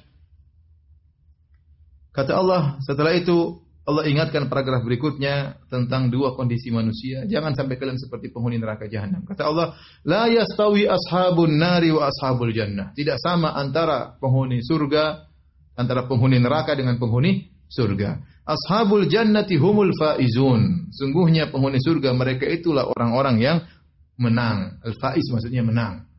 Mereka itulah pemenang sesungguhnya, ya. Kita boleh berpacu di dunia ini dalam segala hal, tapi pemenang sesungguhnya adalah yang menang di surga, ya. Yang menang di surga. Kalau Anda tidak bisa berpacu dengan orang untuk dunianya, berpaculah dengan dia tentang akhirat, karena kemenangan sesungguhnya adalah di surga. Kemudian Allah ingatkan, maka jangan sampai kalian jadi penghuni neraka jahanam. Maka hisab diri kalian, bertakwalah kepada Allah, hati-hati dalam berbicara, dalam berbuat. Setelah itu Allah berfirman, "Lau anzalna hadzal Qur'ana 'ala jabalin la ra'aitahu khashi'an mutasaddian min khasyatillah." Kata Allah, seandainya kami turunkan Al-Qur'an ini kepada gunung yang kokoh, yang hebat, kau akan melihat gunung tersebut akan tunduk, bahkan akan pecah min khasyatillah, karena takut kepada Allah. Jadi Allah ingin jelaskan Al-Qur'an ini luar biasa. Al-Qur'an ini adalah penegur yang luar biasa, penasihat yang luar biasa, yang harus bisa, Al-Quran itu bisa menghancurkan batu yang besar, gunung yang kokoh bisa hancur, apalagi Anda hati manusia harusnya bisa. Harusnya bisa Anda luluh, harusnya Anda bisa terenyuh kepada Allah Subhanahu wa taala. Cuma kita kurang mendalami Al-Quran. Kita kurang baca Al-Quran. Baca Al-Quran enggak tahu bahasa Arab. Ya. Terjemahan pun enggak sempat baca. Itu pun sudah pengaruh dalam hati kita. Bagaimana orang yang baca Quran, dia tahu tafsirnya, dia tahu, dan dia benar-benar merasakan kebahagiaan, ya. Dan tidak ada takaluf. Al-Quran biasa cerita tentang kisah ini, sebut tentang ayat-ayat, tapi kita sudah terenyuh. Tidak perlu bikin drama-drama, bikin menangis, nggak perlu seperti itu. Anda ingin bahagia iman dengan cara salafus saleh. Salafus saleh dulu mereka beriman bukan dengan cara-cara seperti itu. Bikin drama-drama, bikin ini, kumpul tangis-tangis bareng-bareng lah, apalah, enggak perlu begitu. Ente baca Quran, tenang, ente sudah beriman dengan iman yang benar. Bisa jadi iman Anda lebih jauh daripada mereka yang hanya sesaat, yang hanya bisa menangis kalau dibuat acara seperti itu. hanya bisa merasa iman yang tinggi dengan cara-cara seperti itu. Al-Quran biasa saja, tapi dia adalah penasihat yang luar biasa, ya, memberi peringatan yang luar biasa bagi orang yang mempelajarinya dengan baik. Bahkan gunung yang batu yang begitu besar yang kokoh bisa hancur tatkala Al-Quran turun kepadanya, bagaimana dengan hati manusia. Wa tilkal amsalu nadribuha lin-nasi la'allahum yatafakkarun. Dan demikianlah perumpamaan yang kami lakukan atau kami buat untuk manusia, semoga mereka mau berfikir. Hendaknya mereka berfikir. Setelah itu Allah sebutkan di penghujung surat, 3 ayat Allah sebutkan tentang nama-nama Allah al-husna, asma'ullah al-husna. Kata Allah Subhanahu wa taala, "Huwallahu alladzi la ilaha illahu." Dialah Allah yang tidak ada yang berhak disembah kecuali Allah, kecuali Dia. Alimul ghaibi wasyahadah. Dialah Allah yang mengetahui hal yang gaib dan asyahadah, yang mengetahui seluruh yang nampak. Huwar Rahmanur Rahim. Dialah Allah yang Maha Pengasih lagi Maha Penyayang.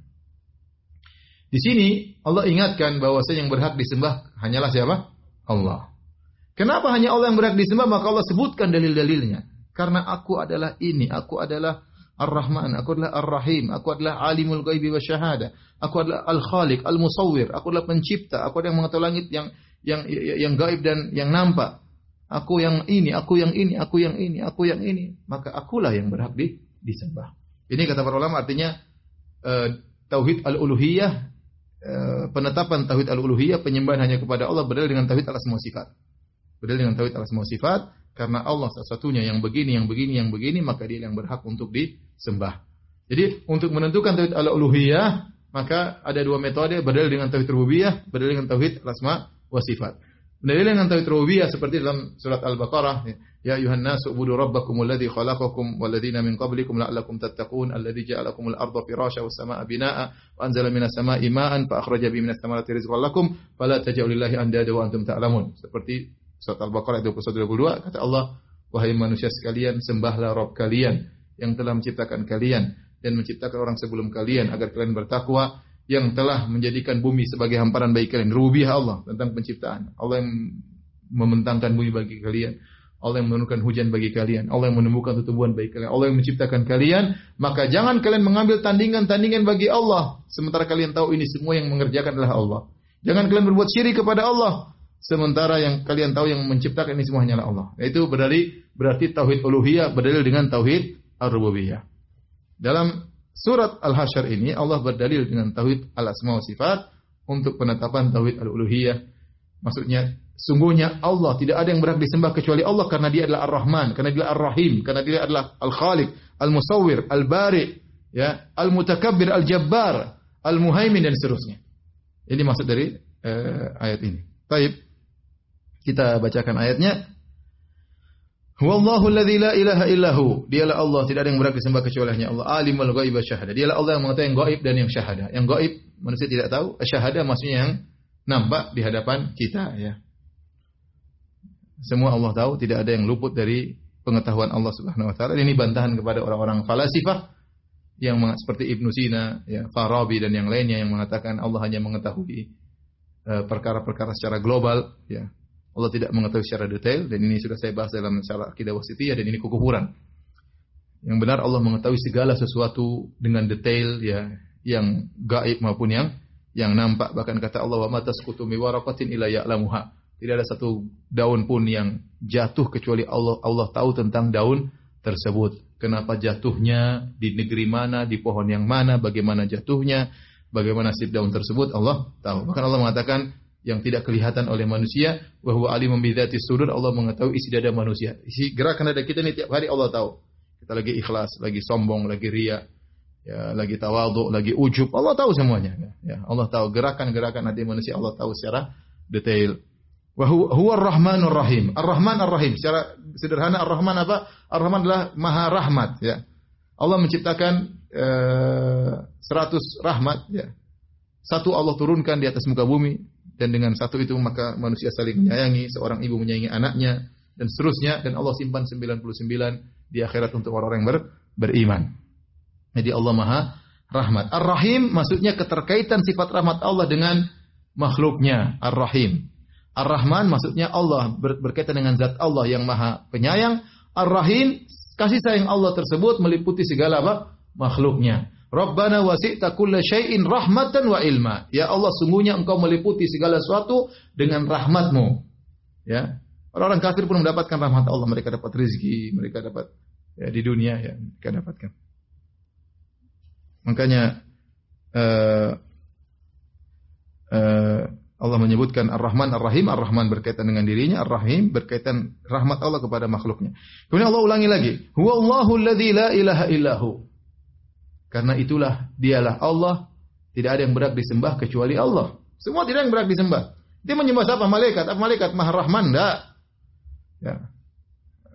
Nabi Isa, apakah dia Maha Rahman? Apa dia tahu mengetahui yang gaib dan syahadah? Enggak.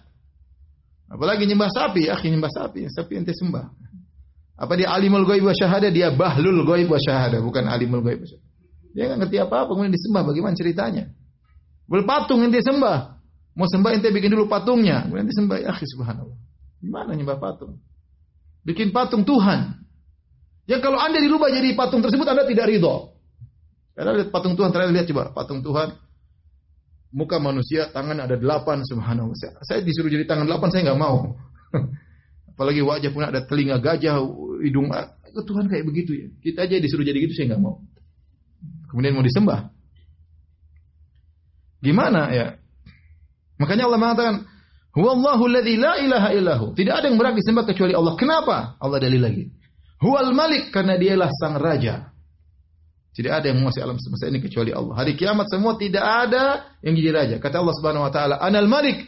Aina mulukul ard? Ana dayyan, aku adalah sang raja. Mana raja-raja dunia? Enggak ada. Semua orang dibangkitkan tanpa ada atribut, tanpa ada jabatan, semua ditanggalkan. Semua mau presiden, mau raja sama dengan rakyat jelata. Semuanya sama dibangkitkan dalam kondisi tidak berpakaian. Kata Allah, aina mulukul ard? Mana raja-raja dunia? Enggak ada yang bisa jawab. Malik yaumiddin. Raja hari apa? Pembalasan. Al-Quddus. Al-Quddus maksudnya Allah Subhanahu wa taala Maha Suci. Ya, tidak ada aib, tidak ada kekurangan sama sekali. Maka dia yang berhak untuk disembah. Assalam, assalam maksudnya Allah selamat dari segala kekurangan dan Allah memberikan keselamatan kepada makhluknya. Ya. Al-Mu'min, al-Mu'min ada yang mengartikan al-Musaddiq, yaitu membenarkan nabi-nabinya dengan mengirimkan mukjizat terhadap mereka, membenarkan orang-orang beriman dengan menunaikan janji Allah bahwasanya mereka akan masuk surga. Dan membenarkan orang-orang kafir dengan menunaikan janji Allah untuk mereka dimasukkan dalam neraka Jahannam. Ya, itu di antara tafsiran Al-Mu'min. Kemudian Allah mengatakan Al-Muhaimin. Ya. Al-Muhaimin juga ada yang mengatakan kalau di sini diartikan yang memelihara ya. Yang melihara. Allah alam, saya belum bahas lagi secara detail tentang Al-Muhaimin ya. Tapi kalau Al-Quran disifati dengan Al-Muhaimin, yaitu yang memutuskan Al-Muhaimin. Wa muhaiminun alaih, yaitu Al-Quran memutuskan kitab-kitab terdahulu. Jadi semua keputusan berada di Al-Quran. Apa yang Al-Quran mansuhkan, maka seluruh kitab-kitab terdahulu dimansuhkan, tidak berlaku lagi setelah ada Al-Quran. Coba saya ingin lihat perkataan Al-Alusi. Kalau Al-Alusi beliau berkata, Al-Muhaimin artinya Ar-Raqib Al-Hafiz li kulli syai', yaitu yang mengawasi dan menjaga segala sesuatu. Ini ada khilaf tentang makna Al-Muhaimin. Saya belum sempat baca lagi, insyaallah nanti bisa kita baca lagi. Tapi di sini kata Al-Alusi, Ar-Raqib Al-Hafiz li kulli syai', yaitu yang menjaga segala sesuatu. Allah alam bisawab. Setelah itu Allah mengatakan Al-Aziz. Al-Aziz, tunggu, saya ingin lihat As-Sa'di.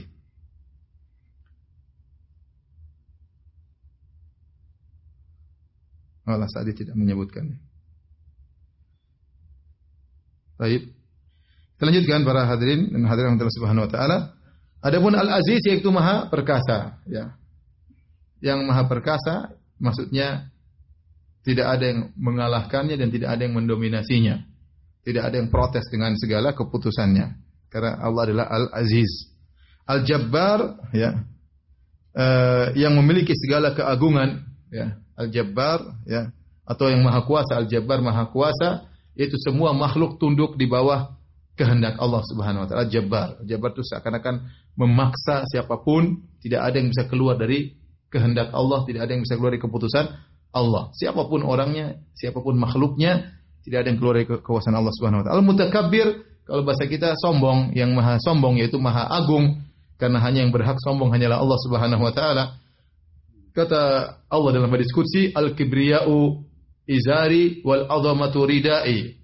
Faman naza'ani fi wahidin minhuma qadhaftuhu finnar. Kata Allah, sarungku adalah kesombongan adalah sarungku dan keagungan adalah selendangku. Barang siapa yang ingin mengusikku pada salah satunya, aku akan lemparkan dalam neraka. Maka tidak boleh ada yang sombong, tidak ada yang merasa agung. Yang berhak sombong hanyalah Allah, yang berhak agung hanyalah Allah. Adapun manusia, semua yang dia miliki semuanya adalah pemberian dari Tuhan, dari Allah Subhanahu wa taala, maka dia tidak berhak untuk sombong. Siapa yang sombong, Allah masukkan dalam neraka jahanam. Setelah itu Allah berfirman, Subhanallahi amma yusyrikun. Maha suci Allah dari kesyirikan yang mereka lakukan. Ya. Kemudian Allah sebutkan lagi dari berikutnya, Huwallahul khaliqul bari'ul musawwir. Dialah Allah yang maha mencipta, maha mengadakan dan maha membentuk. Al-Khaliq maksudnya Allah yang mencipta. Al-Bari, apa bedanya Al-Khaliq dan Al-Bari? Sebenarnya mengatakan Al-Khaliq kalau datang sendiri tidak ada bedanya Al-Bari, sama-sama mencipta artinya. Tetapi kalau Al-Khaliq digabungkan dengan Al-Bari, Al-Khaliq artinya yang mentakdir, maksudnya yang memplanning, kemudian Al-Bari yang mengadakan eksekusi planning tersebut, kemudian Al-Musawwir yang membentuk dari ciptaan Allah Subhanahu wa taala. Jadi kalau secara urutan Al-Khalq, kemudian Al-Bari, kemudian Al-Musawwir. Al-Khaliq, Al-Bari, Al-Musawwir. Seperti manusia, sebenarnya Allah ciptakan manusia, Allah tahu siapa yang mau dia ciptakan. Kemudian Al-Bari, Allah ciptakan manusia, kemudian Allah bentuk manusia tersebut, ya. Dia akan menjadi manusia model seperti apa, wajahnya seperti apa, tingginya seperti apa, kulitnya seperti apa, semua Allah yang tentukan, ya. Kita nggak bisa tentukan, subhanallah ya. Kita nggak bisa tentukan anak kita seperti apa ya. Ya, betapa banyak orang pingin anaknya ganteng, dia nikah sama perempuan cantik, ternyata anaknya parah seperti dia sama. Kita nggak tahu ya. Pingin sifat-sifat yang positif ya, mungkin dia pintar tapi dia hitam, dia nikah sama perempuan yang mungkin tidak pintar tapi putih, ternyata anaknya bodoh dan hitam, repot. Pinginnya ganteng dan putih tapi ya, putih dan cerdas, tapi kenyataannya negatif yang muncul semuanya. Bahlul sama hitam. Jadi tidak ada yang bisa mengatur kecuali siapa? Allah Subhanahu wa taala. Lahul asmaul husna, bagi Allah nama-nama yang terindah. Yusabbihu lahu ma fis samawati wal ard, maka seluruh langit dan bumi bertasbih kepada Allah. Wa huwal azizul hakim, dan dialah Allah maha perkasa lagi maha bijaksana. Allah menggabungkan antara perkasa dan bijaksana karena Allah dengan keperkasaannya tetap bijaksana. Sebagian orang dengan kekuatannya namun tidak bijak, dan banyak orang yang bijak namun tidak perkasa. Allah menggabungkan dua-duanya, itu maha perkasa dan maha bijak. Demikian tafsir surat Al-Hasyr saya sampaikan pada kesempatan kali ini. Kalau yang bertanya saya persilakan. Wallahu taala alam bissawab. Ustaz, bagaimana pandangan hukum Islam terhadap pengobatan dengan metode kun fayakun? Apa maksudnya metode kun fayakun? Maksudnya gimana? Maksudnya sembuhlah kun fayakun gitu. Ya, kun fayakun itu artinya jadi maka jadilah ya. Yang berhak ngomong cuma siapa? Allah Subhanahu wa taala.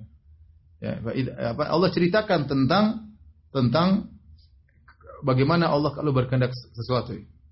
Idza arada syai'an an yaqula lahu kun. Kalau Allah berkehendak sesuatu, Allah cuma mengatakan kun, jadilah. Fayakun itu khabar. Maka jadilah apa yang Allah kehendaki. Jadi setiap Allah ingin menghendaki sesuatu, Allah hanya mengatakan apa? Kun. Jadi, fayakun itu khabar. Yang Allah ucapkan cuma apa? Kun. Ya. Dan tidak ada yang bisa demikian kecuali siapa? Allah Subhanahu wa taala. Bahkan Nabi Muhammad SAW tidak punya kun fayakun. Ya. Ya. Kun fayakun, jadi sembuh maka sembuhlah. Ya, gimana? Ya. Yang bisa begitu cuma siapa? Allah Subhanahu wa taala. Kita berdoa ya Allah, sembuhkanlah, karena tidak ada yang menyembuhkan kecuali Engkau. Jangan kita bilang kun, sembuhlah. Jadi apa mau jadi? Tidak sesuai dengan bahasa Arab. Kun itu artinya jadi, ya. Ini biasanya saya nggak tahu, tapi ini orang nggak tahu bahasa Arab ini berarti yang, iya. Karena nggak nyambung. Kun artinya jadi maka jadilah. Apa hubungannya dengan ya? Kecuali kita bikin donat, kun fayakun, ya jadi ya.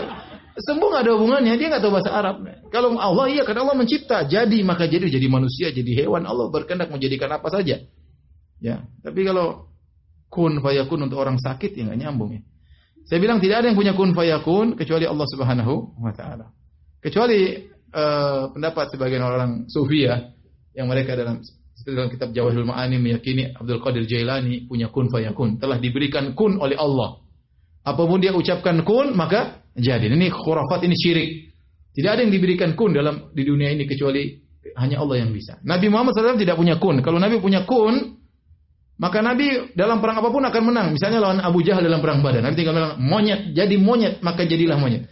Atau Nabi akan mengatakan kepada siapa orang musyrikin, jadi lalatlah kalian. Tapi tidak pernah demikian. Nabi saja tidak punya kun fayakun. Apalagi orang Indonesia. Saya nggak tahu, ini nggak ngerti. Ini kalau ditanya di orang Arab mungkin mereka tahu apa maksudnya. Nggak tahu bahasa Arab. Berdoa ya kasih obat, berdoa kepada Allah, selesai. Ustaz, ana sudah bertobat, sudah 3 bulan ana berusaha menjaga subuh dan tahajud. Ana sadar kekurangan ana, susah bangun subuh tepat waktu. Apakah dosa yang menghalangi ana bangun subuh sampai sekarang ana sulit sekali subuh tepat waktu? Mohon doa dan syaratnya Pak Ustaz. Ya kita istighfar kepada Allah Subhanahu wa taala dan kita berusaha untuk persiapan untuk bisa bangun subuh pada waktunya ya. Jangan tidur kemalaman. Kalau kita bisa tidur jam 8, kita bisa tidur jam 10, kita tidur jam 8 ya. Terus pasang waker, berdoa kepada Allah, ya Allah mudahkan saya bangun subuh, ya, mudahkan saya bangun tahajud, berdoa kepada Allah. Dalam sujud kita minta, ya Allah mudahkan saya tahajud. Ya Allah saya rindu ingin salat subuh pada waktunya, mudahkanlah saya. Insya Allah dimudahkan. Saya rasa tidak sesulit itu. Ya, terlambat setengah jam, tinggal tidurnya dimajukan setengah jam. Biasanya kita tidur jam 10, bangun jam setengah 5, ya tidur setengah 10 biar bangun setengah, atau jam 4 biar bangun jam 4. Terus pasang alarm banyak ya. Alarm satu di atas lemari, satu di bawah tempat tidur, satu di bawah kepala istri ya. Istri yang bangun dulu kan, dibangunkan sama istri kita. Insya Allah, saya rasa itu bukan perkara yang sulit. Kenapa? Buktinya kalau kita punya perjalanan naik pesawat jam 5 subuh, kita bisa bangun jam 3. Bisa atau tidak? Bisa. Karena mau naik pesawat, kalau enggak rugi. Tapi kita enggak merasa rugi kalau bangun subuh terlambat. Itu masalahnya di situ. Kita enggak merasa rugi. Kalau kita punya tekad yang kuat harusnya bisa. Tapi semua dengan izin Allah tentunya. Apakah dalilnya pada saat sholat maghrib di rakaat terakhir imam baca doa sambil mengangkat tangan? Kalau imam tersebut maksudnya kunut nazilah, maka berlaku dalam 5 waktu sholat. Dan ini sering dilakukan di Madinah, misalnya Palestina diserang misalnya, atau ada musibah besar misalnya, baik diserang maupun musibah-musibah yang lain, maka berdoa 5 waktu di rakaat terakhir, berdoa dengan doa kunut, namanya kunut nazilah ya. Dan pada rakaat terakhir ya, setelah ruku kemudian bangkit dari ruku, i'tidal, kemudian berdoa. Bahkan salat duhur, salat asar baca dengan suara yang dibesarkan dan diaminkan. Pak Ustadz, kalau kita usahanya membuat kue, terus yang order non muslim untuk perayaan Natal, nggak boleh. Kalau dia order saya tidak bilang untuk perayaan Natal, nggak ada masalah. Tapi kalau dia bilang ini untuk Natalan ya nggak boleh, karena itu adalah acara hari kesyirikan, hari di mana menganggap bahwasanya Nabi Isa lahir sebagai anak Tuhan, yang Allah murka dengan hari tersebut. Ya, maka tidak boleh kita ikut serta dalam mensukseskan acara-acara seperti itu, tidak boleh.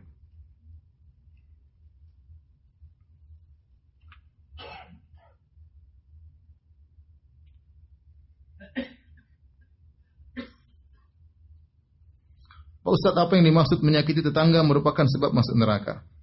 Ya, maksudnya Nabi sallallahu alaihi wasallam mengatakan dalam banyak hadis, di antaranya la yu'min, tidak beriman. Kata para sahabat, man ya Rasulullah? Siapa yang tidak beriman? Ya, man lam ya'man jaruhu bawa'iqahu. Seorang yang tetangganya tidak merasa aman dari gangguannya. Tetangganya merasa tidak aman. Tetangga kita tidak merasa tentram bertetangga dengan kita. Paham? Karena mungkin kita suka teriak-teriak, mungkin putar musik keras-keras, atau buang sampah sembarangan sehingga baunya masuk ke tetangga, atau anak kita coret-coret di pagarnya, dan atau kita jam 2 malam ngetuk dinding sehingga macam-macam. Itu tidak boleh seperti itu ya. Tidak boleh. Maka kita tidak boleh mengganggu tetangga kita. Dan itu di antara sebab dinafikan keimanan dan bisa menyebabkan masuk neraka jahanam. Demikian dalam seperti hadis Rasulullah SAW mengatakan atau Rasulullah SAW berkata ya, atau dikabarkan kepada Nabi Sallallahu Alaihi Wasallam tentang si fulanah, disebutkan tentang bagaimana dia rajin sholat, tentang rajin sedekah, ya, rajin puasa. Wa fi lisaniha syai'un tu'zi jiranaha, tapi dia suka ganggu tetangganya dengan lisannya. Kata Nabi, la khaira fiha hiya finnar. Tidak ada kebaikan bagi perempuan seperti ini, dia di neraka. Meskipun dia ibadah tapi dia suka menyakiti tetangganya dengan lisannya. Kata Nabi, dia di neraka. Seorang berusaha tidak mengganggu tetangganya. Kalau ada masalah segera selesaikan ke Pak RT, ke Pak RW dan yang lainnya. Ustaz, kalau di hati kita sering menganalisa, memikirkan teman kita akan sikap dan dosanya, lalu menyimpulkan sendiri bahwa teman kita itu orang yang buruk, suka maksiat, amalannya pasti hangus karena dosanya dikala sendiri, dan ini membuat jangan sampai saya seperti itu. Apakah pikiran dan hati saya ini salah? Kita kan nggak tahu teman kita apakah diampuni oleh Allah, apakah pahalanya hangus, kita nggak tahu ya. Ya kalau kita lihat teman kita gitu, kita nasihati. Ya. Tapi kita renungkan diri kita, ini perbuatan yang buruk. Misalnya kita maksiat, ini buruk. Ya. Terlalu banyak hadis melarang, syariat melarang. Ya. Tapi jangan kita pikirkan teman kita, teman saya suka begitu, sepertinya dia masuk neraka. Kita nggak tahu dia diampuni atau tidak, urusan Allah Subhanahu wa Ta'ala. Karena kita nggak bisa menghisapnya, kan semua akan dihisap. Mungkin dia maksiat tapi dia ternyata berbakti sama orang tua. Itu kan yang timbang nanti Allah Subhanahu wa Ta'ala. Mungkin dia suka mati tapi rajin bersedekah misalnya. Kita nggak tahu. Nabi mengatakan, shadaqatus sir tudfi'u ghadabar rabb. Sedekah yang dikeluarkan diam-diam akan meredamkan murkanya Allah Subhanahu wa Ta'ala.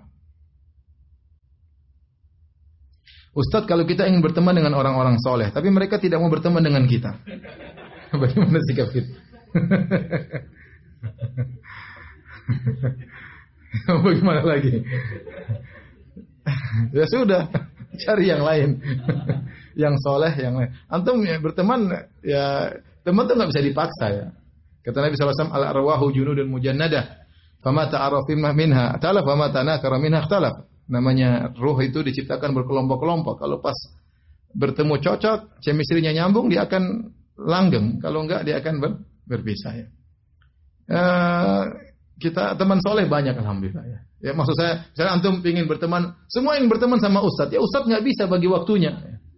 Semuanya minta nomor ustadz. Terus kalau ustadz semua nomor dibagi tiap hari jawab WhatsApp, nanti nggak dijawab ustadz. Pertanyaan kok cuma dibaca saja, ya Allah. Yang bilang gitu 100 orang, coba gimana kira-kira? Kasihan. Ustadznya menderita kalau begitu. Maksud saya orang soleh banyak, alhamdulillah. Ya, tidak mesti guru antum, ya antum bergaul secukupnya. Yang lain teman dekat banyak, teman pengajian kan banyak ya. Ya, tapi saya mau temannya sama yang itu ya. Ya tidak semua bisa berteman, situasi dan kondisi. Tapi teman alhamdulillah antum banyak, teman pengajian banyak. Sama saya misalnya, saya ingin dekat sama ulama tertentu, nggak bisa. Dia punya kesibukan, dia punya keluarga, muridnya banyak. Saya siapa mau dekat dengan apa? Tapi saya ngambil ilmunya, alhamdulillah. Ya, saya berteman dengan ceramahnya, saya berteman dengan nasihatnya. Tidak mesti berteman dengan apa? Badannya.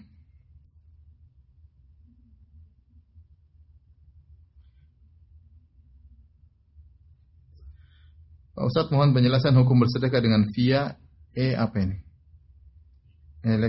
Nalef apa? Nelif, tidak tahu. Karena sedekah melalui OVO atau GoPay minimum hanya 1.000 ya. Dan terhubung dengan banyak lembaga sosial, dapat melatih membiasakan bersedekah. Mohon saran juga investasi apa yang masih sesuai dengan syariat Islam, Ustaz. Saya nggak tahu ya bentuknya seperti apa, tapi secara umum kalau kita bersedekah ya baik, selama yang kita sedekahkan itu tujuannya apa? Tepat ya. Kalau dengan rekening atau dengan fasilitas tadi, selama itu memang sedekahnya benar, tepat, tidak ada unsur ribanya, maka nggak ada masalah. Jadi saya nggak tahu benar maksudnya prosesnya apa, saya nggak tahu. Saya cuma bicara secara umum saja.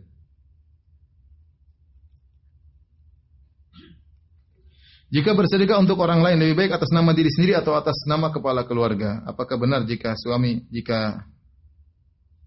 atas nama suami maka mencakup istri dan anak? Ya, begitu juga dengan berkorban, apakah jika atas nama suami maka mencakup istri dan anak?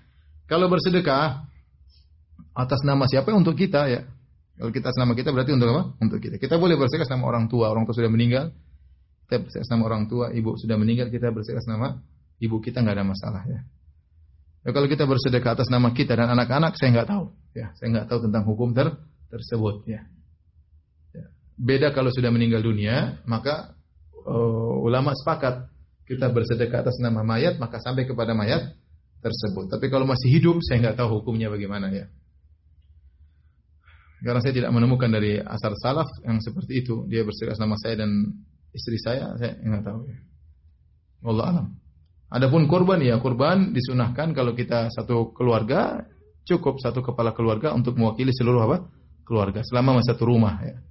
Kecuali anak kita kemudian sudah menikah, dia tinggal di rumah yang lain, maka dia korbannya sendiri.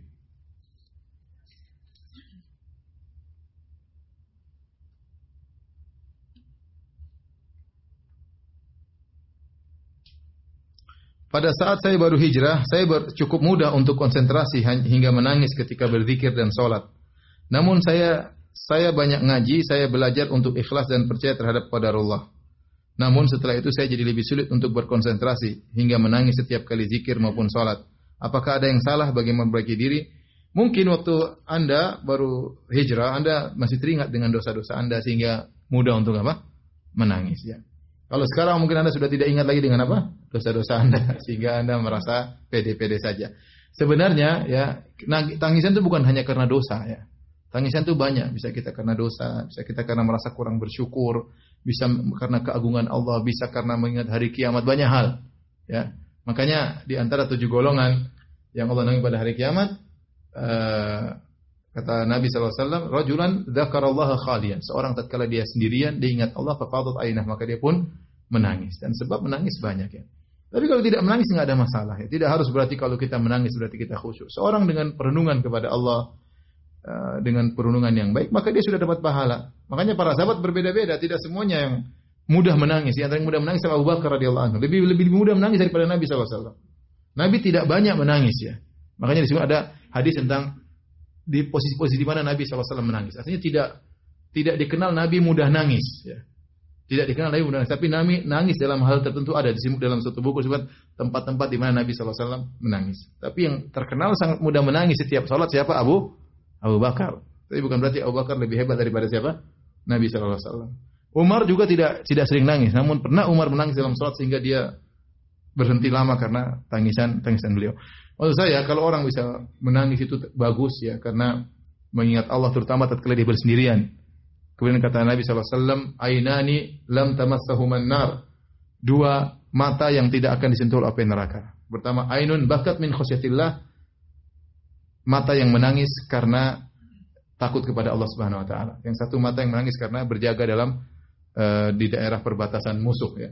Maka seorang berusaha untuk mati dirinya menangis terutama tatkala dia bersendirian ya.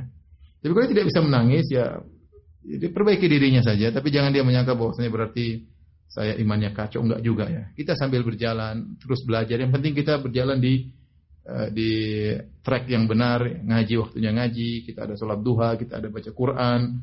Seperti itu, jalani saja ya. Sambil terus belajar merenungi keagungan Allah, maka insya Allah ada waktu-waktu kita bisa menangis. Jangan menangis waktu diomelin istri aja atau diomelin suami.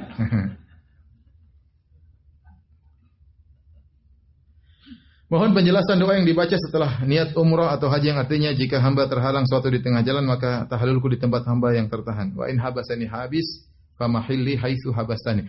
Itu seorang mengatakan labbaik Allahumma umrah atau labbaik Allahumma hajjan wa in habasani habis famahilli haitsu habastani. Artinya kalau dia sedang berihram kemudian dia ragu jangan-jangan saya tidak bisa menyelesaikan ihram saya tidak bisa menyelesaikan umrah saya atau saya tidak bisa menyelesaikan haji saya, dia boleh mengucapkan demikian. Kalau tidak, maka tidak perlu. Contoh, dia lagi ihram, tapi badannya mulai rasa sakit. Ya. Maka dia mengatakan, wa in habasani habis. Ya Allah, seandainya saya terhalang di tengah jalan tidak bisa melanjutkan umrahku, maka saya bertahalul di situ. Ya, atau tatkala dia mau hajian, kemudian sepertinya bermasalah, dia haji tidak pakai surat izin, banyak polisi di depan. Maka dia mengatakan, ya Allah, kalau saya terhalangi, maka saya bertahalul di mana saya terhalangi. Apa faedah dari doa ini? Doa ini, kalau kita baca doa tersebut atau ucapan tersebut tatkala niat, tatkala kita terhalangi, maka tidak perlu kita bayar potong onta atau potong kambing. Berbeda kalau kita tidak mengucapkan hal tersebut. Kita umrah misalnya, tengah jalan, saya batalin umrah lah. Kalau umrah sudah sekali dikerjakan, tidak boleh dibatalkan, harus sampai selesai. Kata Allah, wa atimul hajja wal umrata lillah. Harus disempurnakan. Kalau sekali start umrah, labbaik Allahumma umrah, harus sampai tahallul. Kalau mengatakan labbaik Allahumma hajjan, harus sampai selesai. Kalau kita batal tengah jalan, tidak boleh batal begitu saja seperti sholat. Aduh, batal, selesai. Enggak. Kalau umrah atau haji, batal di tengah jalan, harus potong apa? Kambing. Tapi kalau kita baca doa tadi, tidak harus potong kambing. Itu manfaatnya.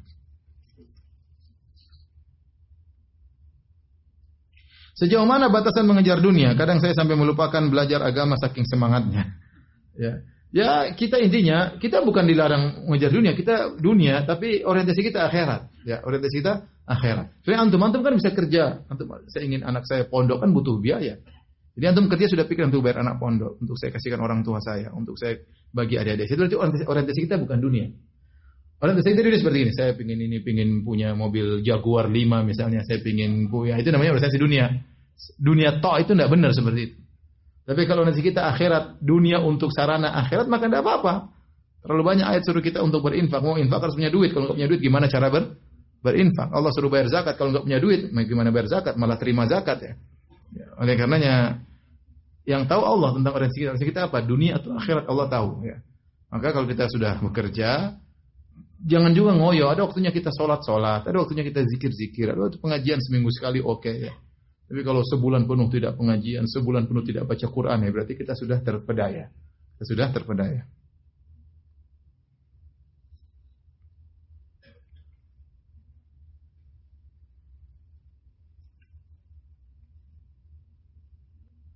Bagaimana syariat Islam mengatur tentang adopsi anak dikaitkan dengan persoalan nasab? Kapan saat yang tepat untuk memberitahu, menjelaskan kepada anak angkat tentang statusnya? Secepatnya, semakin baik kita melihat situasi kemaslahan dan kemudaratannya. Anak tersebut kita kasih tahu mungkin umur 8 tahun, kemudian dia akhirnya stres, akhirnya dia tidak tahu apa yang dia lakukan, kemudian dia menjadi tidak bisa belajar, maka hendaknya jangan. Kita psikologinya yang tepat. Tapi kalau dewasa, SMP, SMA saya rasa bisa. Tetapi kita tidak, cara ngomongnya yang baik ya. Kita bilang, alhamdulillah kamu, sampaikan, intinya kita mengatakan kamu itu anak saya, tapi sebenarnya begini-begini ya. Tapi ini tidak merubah, hanya sekedar kasih tahu saja. Tapi engkau tetap anak. Dan tidak ada perubahan sikap kita terhadap dia. Menunjukkan dia, kita tetap sayang sama dia. Tapi tetap saya katakan tadi, psikologi penting. Saya rasa kalau SD tidak tepat, mungkin SMP kalau kita lihat dia goyang atau yang lain. Tapi pelan-pelan, mungkin kita dengan cerita-cerita tertentu. Intinya harus kita kasih tahu. Harus kita kasih tahu. Tidak boleh tidak kita kasih tahu ya. Kalau tidak kasih tahu, akhirnya dia terus berbohong. Ditanya, kamu siapa? Oh, saya anaknya ini, bapak saya ini. Padahal bukan. Ya, kita menjerumuskan dalam kebohongan dan kita juga berbohong. Terutama di masa dia sudah dewasa. Kalau dia belum balik, mungkin belum saatnya.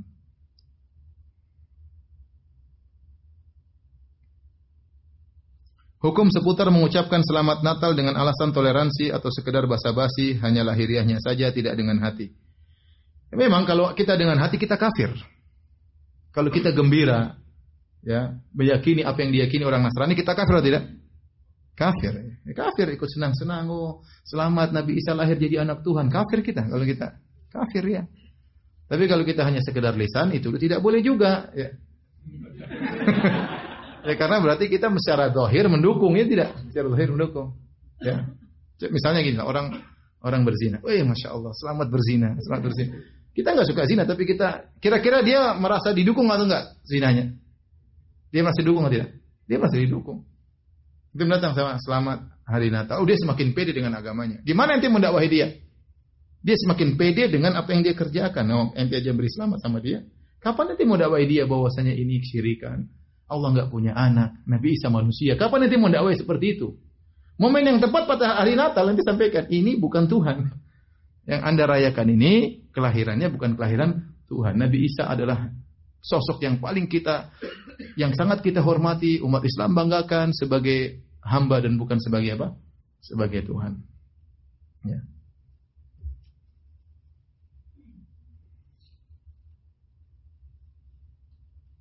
Ustaz, bolehkah kita berpuasa sunnah selama 40 hari secara berturut-turut untuk maksud tertentu? Waduh, saya nggak tahu ini. Ya. 40 hari dengan maksud tertentu. Alhamdulillah, kalau antum mau puasa, kalau 40 hari bayar utang puasa nggak ada masalah. Utangnya 1000 hari. Tapi kalau antum puasa 40 hari tanpa ada niat tertentu, saya nggak tahu syariatnya ya. Tapi kita ada puasa Daud. Sekali sehari berbuka, sehari apa? Berpuasa seperti itu. Nggak ada masalah ya. Ya, kecuali ya puasa nazar. Kalau saya begini saya akan berpuasa, itu lain lagi, itu namanya puasa nazar. Tapi kalau kita puasa sunnah, yang terbaik adalah puasa Daud. Afdhalus siyam siyamu Daud. Yang terbaik adalah puasa Nabi Daud, berpuasa sehari, berbuka sehari. Baik, demikian saja ya. Kajian kita, kurang lebih saya mohon maaf. Subhanakallah bihamdik asyhadu an la ilaha illa anta astaghfiruka wa atubu ilaik. Assalamualaikum warahmatullahi wabarakatuh.